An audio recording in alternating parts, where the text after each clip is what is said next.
फारूक साहब एक चीज़ फरमाइएगा, वो बहुत ही मुनासिब होगा कि अगर कोई करप्शन के चार्जेस के ऊपर आला अदलिया में ट्रांसपेरेंटली केस साबित हो जाए और किसी को सजा हो जाए, इससे बेहतर चीज़ नहीं होगी कि बड़ी शफाफियत से किसी को सजा का अमल जो है अदालती निज़ाम से कंप्लीट हो जाए। बहुत अच्छा है। लेकिन जो अभी तक के हमारे सामने केसेस आते हैं, मुल्तान मेट्रो वाला हो, साफ़ पानी का हो, वो 56 कंपनियों का हो, किसी एक में भी केस आगे पहुँचा ही नहीं, वो कंक्लूड ही नहीं हो सका लॉजिकली। देखें नदीम साहब, वो आपकी बात अपनी जगह के ऊपर है और मैं समझता हूँ कि उसके अंदर जो नैब की प्रोसिक्यूशन का मामला है उसको भी मज़ीद स्ट्रेंथन करने की बात है। लेकिन मैं तो आज की ये जो पर्टिकुलर केस है इसके अंदर जो डेवलपमेंट हुई है, इसके अंदर इतने शवाहिद मौजूद हैं कि बैंकिंग ट्रांजेक्शन्स मौजूद हैं कि किस तरीके से वो लोग जो इनकी कंपनीज़ में काम करते हैं उनके अकाउंट्स मौजूद हैं, उनकी इन कंपनीज़ के साथ पे स्लिप्स मौजूद हैं और शहबाज शरीफ, हमजा शहबाज, सलमान शहबाज के उनके अकाउंट्स में जो पैसे ट्रांसफ़र हुए हैं SECP का रिकॉर्ड जो है वो मौजूद है। इतने जो है वो ओपन एंड शट केस है, इतने एविडेंस मौजूद हैं कि उनको अदालत इतना केस सुनने के बावजूद भी जो है उसको नज़रअंदाज नहीं कर सकी। ये आज कहते हैं अगली गिरफ्तारी किसकी हो सकती है जी? हो चुका था आसिफ अली जरदारी की या मरियम नवाज की? अगली गिरफ्तारी किसकी होगी, या मौलाना फजल रहमान की?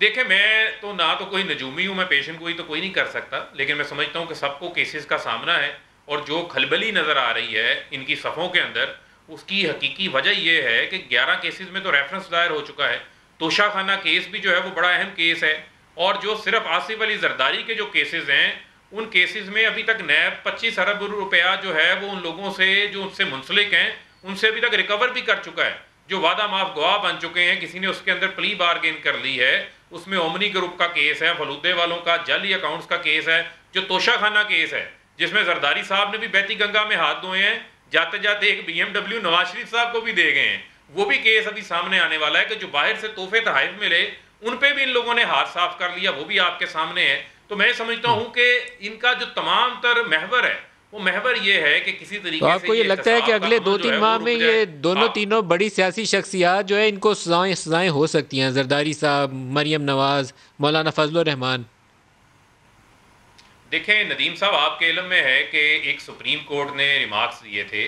कि आप नैब की अदालतों के अंदर इजाफा करें और आपके इल्म में है कि 120 नैब की अदालतों का भी हवाला दिया गया। इस्लामाबाद के अंदर नैब का पहले एक जज काम कर रहा था, बाकी 2 कोर्ट्स के अंदर जजेस मौजूद नहीं थे। अब उनके अंदर भी जजेस तैनात हो चुके हैं। कोरोना का मामला भी ख़त्म हो चुका है, जजेस की जो छुट्टियां होती हैं सालाना उसका मामला भी ख़त्म हो चुका है। तो अब मुझे लगता है कि ये केसेस जो हैं जिस तरह नज़र आ रहे हैं वो तेज़ी से आगे चल रहे हैं और उसके अंदर अगर एविडेंस सामने आएगा और उसके अंदर साबित हो जाता है कि इन्होंने करप्शन की है, कौमी ख़जाने को नुकसान पहुँचाया है, तो नैब के कवानीन के मुताबिक जो है वो इनको सज़ा होनी चाहिए।